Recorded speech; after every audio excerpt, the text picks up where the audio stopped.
Welcome back to the Parent 4 to 4 podcast, where we explore the stories, the people, the technology shaping the future of motorsports and engineering. I'm your host, Gaurang Padi, and today we're spotlighting a true innovator whose work sits at the crossroads of programming, gaming, making music, and exploring new technologies. Eddie Garcia, the founder of Innovate Physics, and of course, we are joined by our founder, Nico Perrin. So, Eddie and Nico, how are we doing today? Really good, really good. How are you? I'm great as well. Yeah, no, really good. And I'm just back from a trip to France at Le Mans, 24 hours. Really, really good to go there. Yes, we just started our podcast, and we the first topic is the 24 hours of Le Mans. The month of June has been absolutely incredible. We've had obviously we had the Le Mans, then we had the 24 hours of Nürburgring, and this weekend we have the 24 hours of Spa. So yeah, interesting month, and hopefully this podcast will be as inspirational as these three races that are currently going on. And so Eddie, so before we get into the tech, so let's rewind. And what was the spark that first drew you into the world of engineering and simulation? So was there a moment like a project or maybe even a failure that set you on this path? Well, it was when my dad bought a Commodore 64. That set the story. That was where I decided that was what I wanted to do. Just working on that, make a life of that. That was in the very moment when I was 11. And yeah, I started programming at that point. Wow. That sparked the journey about what I wanted to do and what to work on. I always quickly programming a lot of tips, a lot of stuff, a lot of kinds of different stuff. And the second spark was when I discovered Unity, because prior to Unity, when you wanted to do anything, the gaming platform, yeah. Unity is the tool for designed mostly for developing games, but it also can be used to develop all kind of applications. When I discovered that, it was like it was mind blowing.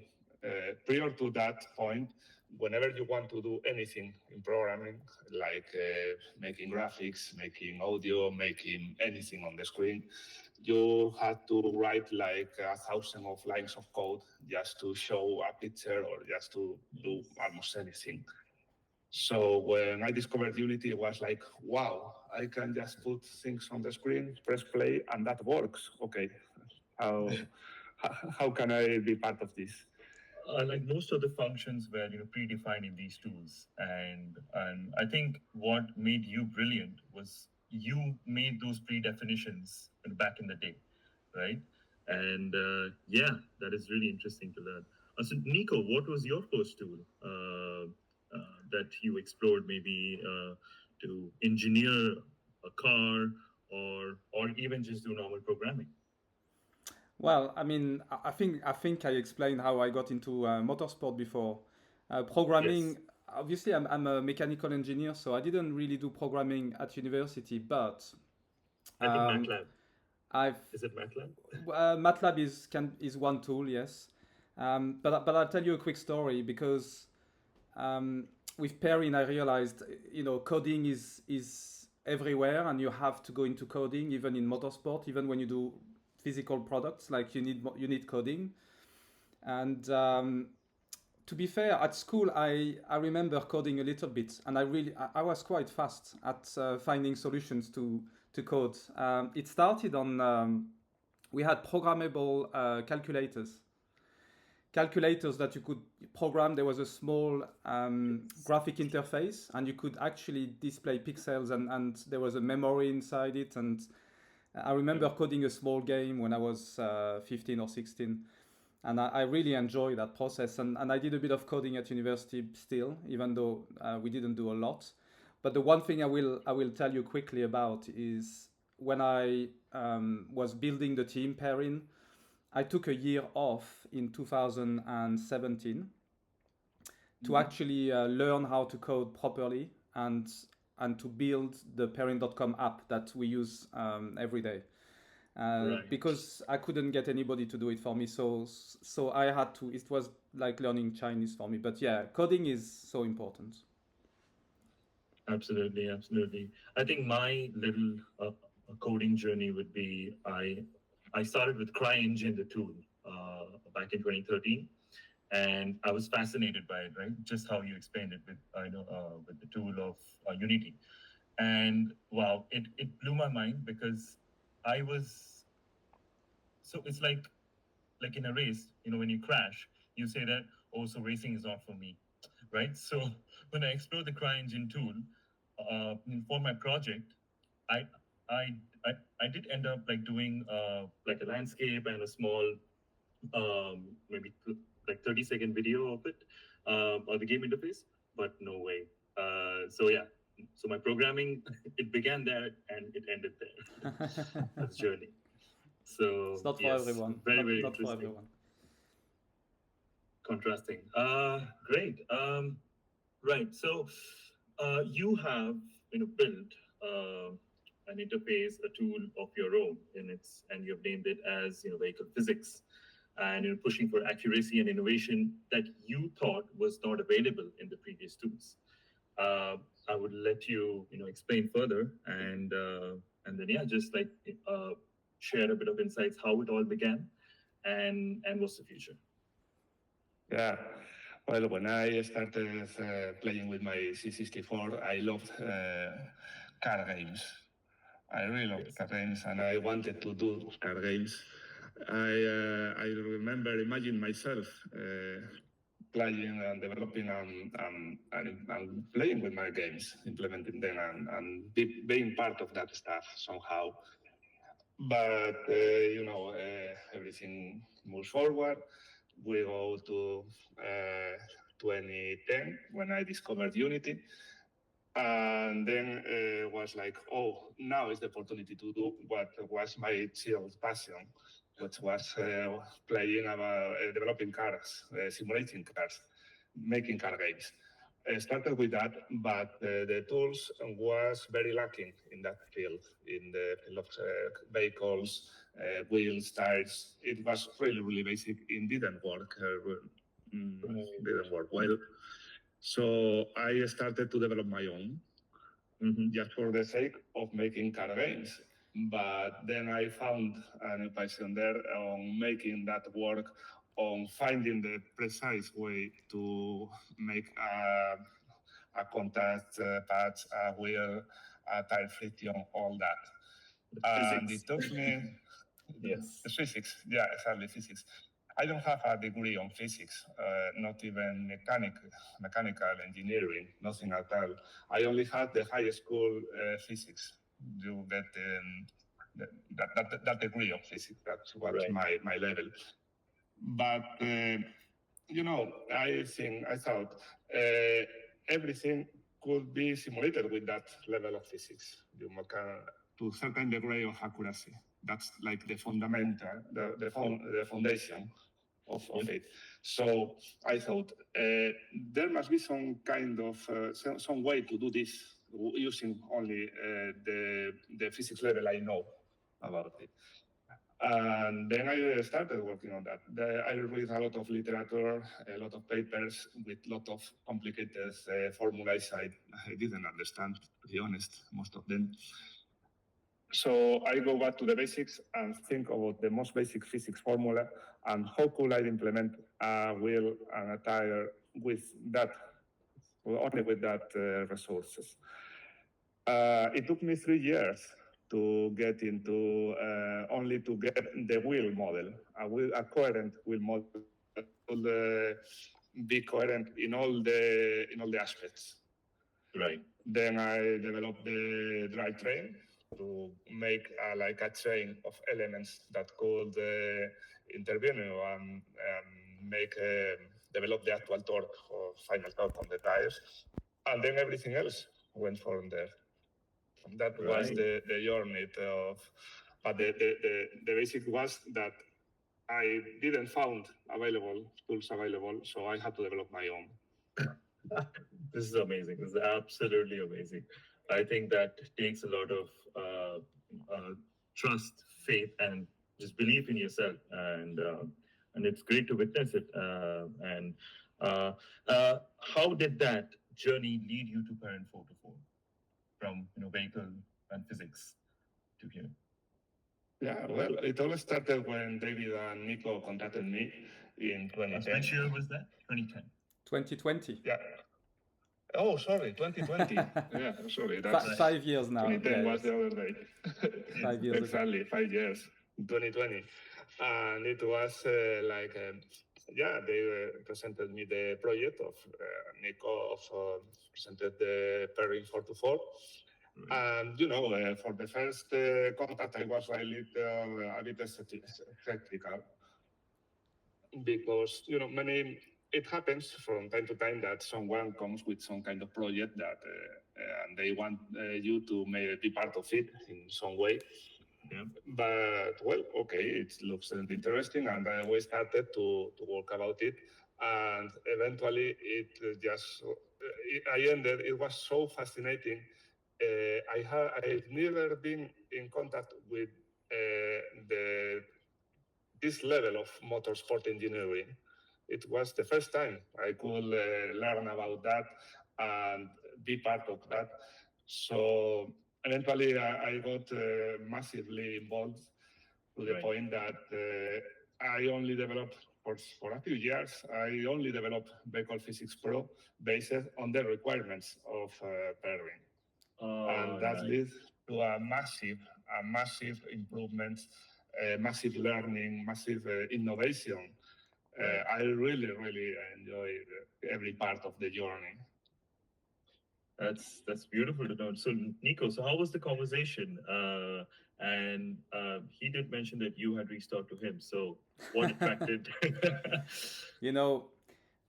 I want to start by saying I want everyone to understand how important the relationship with Eddie for the team is. When we found Eddie, so as Eddie explained, actually, David used to help me a lot, and we were looking for a tool that could help us simulate the car that I had designed and get closer to the Nürburgring record in the virtual world and understanding how to optimize the car. There was still a lot of work to do. And for that, we needed a tool that could put the car, dynamically around the track. And obviously, I know a lot of tools from the professional side, with my experience. But I wanted to find something different. I wanted to find something that was scalable, accessible, more community-based, because we needed this for the team to expand in the open source world. And at the same time, we needed something of high quality, where the physics are extremely accurate.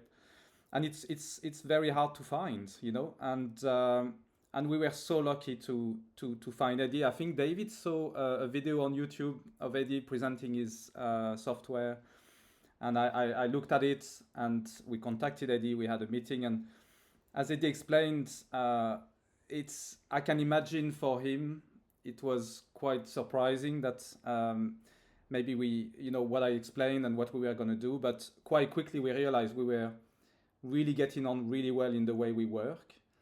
And really, it's been a lot of work between Eddie and myself. I request, all the features that we needed, and Eddie is building it. There's more people involved, but really the core is between Eddie and myself. And that relationship has allowed us to, in 5 years, to use Eddie's platform and build on top of it with Eddie, put the track model and build some features that we absolutely needed, aerodynamic model, a very accurate tire model, a telemetry system, a user interface for the car, loads of things, that takes time, and to do it well as well require some commitment. But with Eddie, it really worked, and we are so committed to that platform. For us, it's a massive part of what we do. It's a massive part of how we can, first of all, develop. I enjoy driving the car thanks to Eddie's software. I have the simulator here, and people around the world can drive the car any day they want, because all the code is, all our software is on GitHub. So this relationship is one of the most important one for the future of the team. And yeah, I'm so pleased that we met Eddie. It's a big thing for us. Beautiful. I like to see this. This is amazing. So, is your platform like open source as well, um, Eddie? No, it's partial. There's a core that is closed source and is offered on a licensing, commercial licensing basis. But for the PERRINN 424, I craft a special version that includes all the features that are needed for this project, and it can be uploaded to public repositories. And even that core can be extended with the tool set of the features that the project needs. For example, the aerodynamic model, it's a plugin, an external plugin developed by another member of the team, Augusto. Yeah, so it's actually we meet a really sweet spot where we can use Baker Physics Pro as the core of PERRINN 424 simulation. And at the same time, I could take all the learnings and all the lessons, all the massive amount of new stuff I'm learning with this project to actually improve the platform, which is also sold commercially. Yeah, that's the goal. So the next question, what I'm going to ask is a bit like different, but it's going to lead to something really important, and that is, do you love racing? Did you ever think of becoming? Wait, sorry, Guran, I'm not. Did you lose me? Yes, I did lost you. Yeah. You were breaking up a bit, but you're back. Go on. Carry on. It's fine. It's fine? Yeah. Okay, great. So my question was, did you ever like think of becoming a racing driver or like a professional racing driver ever? Did it come to your mind? Because you love car racing games. Yeah, well, I participated in some car racing, actually, in some races, amateur races, but strictly regulated, but in the amateur side, not FIA homologated. Indeed, they are not races. It's like a circuit open 24 hours. Right. Some regulations, you have all the marshals, you have the medics, you have all the measures of the safety measures in the car as well. You have to pass an inspection with all the security measures in place. But it was an amateur side, and I think I participated like 4 years on those races as a driver. So which year was this? That was like 2017 to 2019. It ended with the pandemic. Damn, that's really interesting. It was quite recent. I mean, I know we're in 2025, but for me, 2018 and 2019 is just around there. Yeah. So that's great. Good to know. So my actual question was, how do you take the feedback of a driver? Because eventually, we are going to have a racing driver who will be driving the PERRINN football hypercar, and how hard it is going to be for you and your team to really understand the feedback that, hey, you know what, the braking is a bit loose, or the brake-by-wire system is not great, or maybe even in the drivetrain, the battery is giving too many, like maybe a knock-on effect. I think that's an engine term, but you understand my point. So how do you translate those words into the numbers and the formulas and the engineering bits? How hard it is it for you? For me personally, it's really easy because it all relies on Nico. So,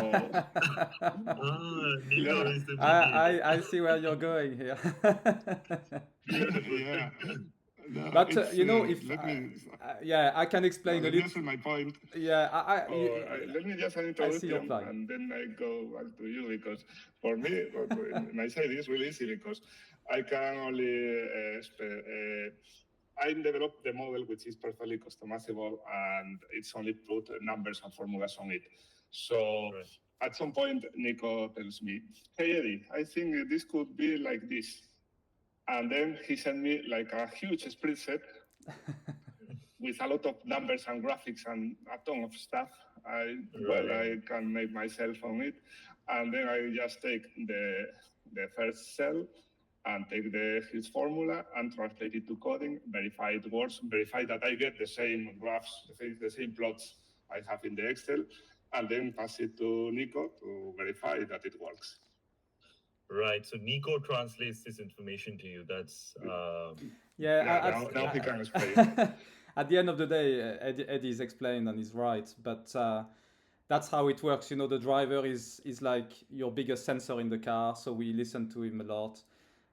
I have that experience. That's what I've done most of my life, engineering race cars. So that is my job to understand what the driver says, what he means, and Yeah. and then also and then with other engineers to decide, okay, if when we drive the real car it feels different to Eddie's simulation, we're gonna have to try and understand where are we lacking some sort of realism in the model, and that's when we decide to ask Eddie to build more realistic models. So we want the software to be performant. We don't want the software to be too heavy and do too much. We want the software to do just what is required. One of the things I want to say quickly is we're asking a lot from Eddie. It needs to be a software that runs on a laptop, so it needs to remain performant and small enough, but do a lot, and it runs at 1 or 2 kilohertz very fast. And it also needs to be able to drive a simulator like Dynisma, which is like Formula One grade simulator with actuators. It does that, it works. We also want it to be able to be accessible on the web, so anybody with the click of a button in the future will be able to, from a website, to see Eddie's simulation with 4x4 and actually play with the car like a game. And we want it to be accurate enough that the real driver will say, oh, it feels exactly like the simulation. But when it doesn't, then we, as I said, we ask Eddie to build. And that's where, we need, without Eddie, we would be lost, because we need Eddie to then be able to implement these really complex models in a super high quality way. And that's what I've seen 5 years of Eddie working, and I can tell you it's amazing, and not many people can do that. That's amazing. Great to see this. So Eddie, I think from whatever I'm hearing right now, and it's not like I did not know it already, but now that I've learned so much about the insights and the behind the scenes and all the stories and everything, what is it that motivates you every single day to build your tool? I know the first answer is going to be the 4x4 opportunity, but how else do you learn apart from the 4x4 opportunity? Because if we just think from your the core idea of the vehicle physics pro, how do you learn and how do you implement? It's because it's for all the young engineers out there who can be really inspired to build a tool which is not really available, maybe a small feature, and that inspires them to build like something new that can be accessed or used in many other like different departments. So what is it that keeps you going, and how do you keep learning and improve your tool basically? Yes. Yeah, well, it's about passion. It's absolutely about that enthusiasm and passion and commitment. When you have some idea that could work, you commit to that idea until you find some dead end on something that you have that don't work as expected, and you have to just maybe discard that idea and try another idea until you find the exact feature, the exact way, the exact that's the behavior you want. So it's about loving what you do. It's about being passionate about that. Of course, the 4-4 is really an opportunity to learn a lot.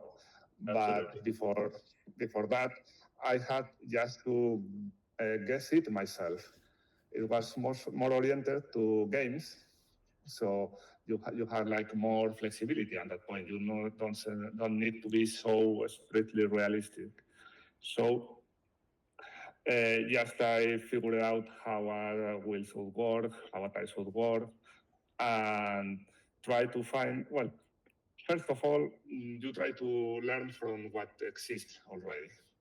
And if that doesn't fit on what you really think it should be, you should try to find that discrepancy, where that discrepancy comes from. And maybe you are wrong, and the way to do that is the way everyone does. So you have to keep learning that way. Or maybe you can feel that there must be another way to do that. And you can explore that and get committed to it and try one solution, try another solution. If that doesn't work, try a third solution. Start trying, start learning. And all that process is a process of learning itself, even if you get to the same conclusion that others already reached. And you might have learned to something at some point, and you can tell. Exactly. So many things that you've learned in the journey. Yes. Yeah. Exactly. So the main rule to do this is to be passionate about that. You have to like it. You have to love it a lot, and you get a really satisfaction when you after a lot of work that you know that part of that piece of code should work in that way and should do something in the car. And when that happens, it's a really awesome. It's the eureka moment. Yeah, the eureka moment. Exactly. It's many times I've been screaming here, like, yeah, I got it. Yeah, myself, yeah, alone here, but it doesn't matter. It's working, and I'm amazing. And then I start flying. I can spend like 1-2 hours just flying around with the car to see that it's working in the way I want. Yeah. So that's the main point. You have to like it and go for it. Very that simple. Just love what you do, and the rest you should keep following that. Like anything that you do, if it's like reading a book or building, even if you're into architecture or if you're doing a particular code, just keep believing in your own version, which you said, which is really important. Believing in your own version, and I think that's a very core engineering perspective. Right, Nico? I think that is really important. Just believing in your own version, and that's not what I believed while I was pursuing the CryEngine tool. It was out there, the tool was out there, but I was really taken aback because I didn't believe in myself. I believe in other things. So everyone out there who's watching this, it's really important to believe in yourself and your idea. And I think everyone knows it, but it's really hard to do it. And then clearly, Nico's baby is the PERRINN 4-4 hypercar, and Eddie's baby is the Vehicle Physics Pro tool. That's amazing to know. Great, good stuff. Any final thoughts, Nico? I'll just say quickly, but I'll say it again. For the team to get bootstrapped and exist and take momentum and be built over the last few years. Before we get to the next step, I believe we're gonna accelerate in the months to come, and we'll talk about this soon. We need some pillars. We need a few key people that stick to what they know and work hard and that we can count on at any time. And Eddie was one of them. And I know Eddie will stick around and will be with us for a long time, and I'm really excited about this. And I've really enjoyed working with Eddie. It's been we've scratched our heads at time. It's been hard because we we were really trying difficult things, that Yeah. we've actually ticked, all the boxes that of the things we were trying to do, and the simulation is at a really really good level. I remember saying once to Eddie that I needed to wait before a professional driver would drive the simulation, because we needed 2 or 3 features that I knew from my experience were needed, and it took all that time to build these features, and we have all of them now, and we had a professional driver driving the simulation recently, and he loved this. He loved the feeling of the car, and that's because the foundation, that's the physics that Eddie has built.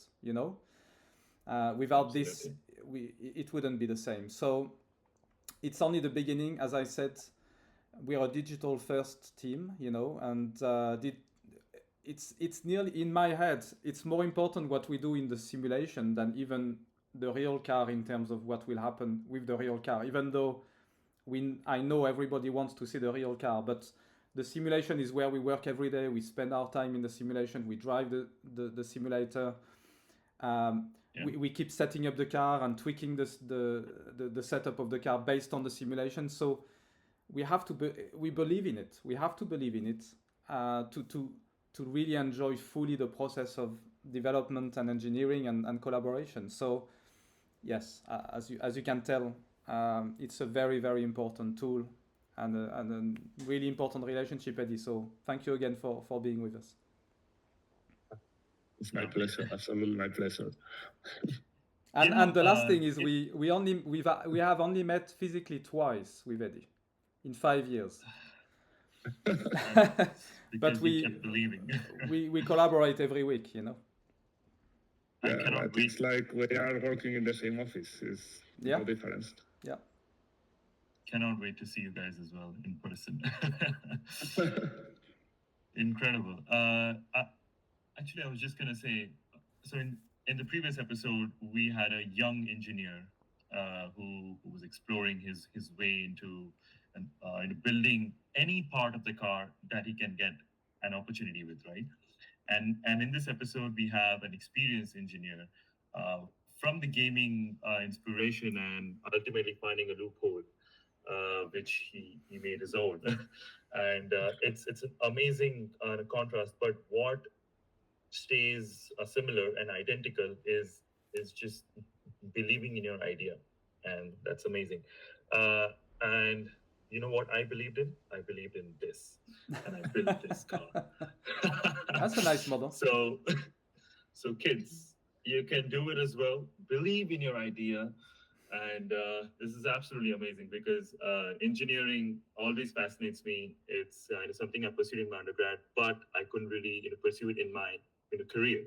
But I'm around engineers, around cars, which is heavily integrated with a lot of engineering, high performance engineering. So thank you both for sharing your stories, your insights behind the scenes. Eddie, it's been absolutely inspiring to hear about your journey, how it all began with the Commodore 64. 64.